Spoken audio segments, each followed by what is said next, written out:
దేవుడు బైబిల్లో మనిషిని కొన్ని విధాలుగా పోల్చాడు. అదేంటంటే, ఒక చోటేమో మనిషిని ఫలాలు ఇచ్చే చెట్టు అన్నాడు, ఒక చోటేమో మనిషిని నేలతో పోల్చాడు. రెండు రకాలుగా ఈరోజు మనం చూస్తూ ఉన్నాం.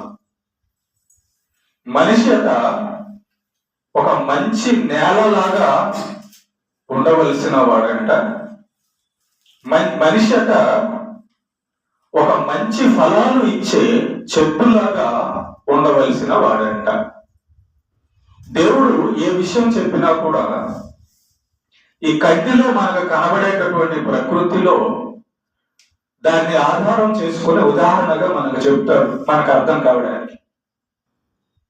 మన మానవులం కాబట్టి ఈ లోకంలో మనకి ఏమేమి కనబడుతున్నాయో, దాంట్లో ఏమేమి అర్థం అవుతున్నాయో, ఏమేమి తెలుసుకుంటున్నామో దాన్ని ఉదాహరణగా తీసుకొని మనకు చెబితే మనకు అర్థమవుతుందని దేవుడు మనకు ఆ విధానంలో ఉపమాన రీతిగా చెప్తూ ఉంటాడు అనమాట.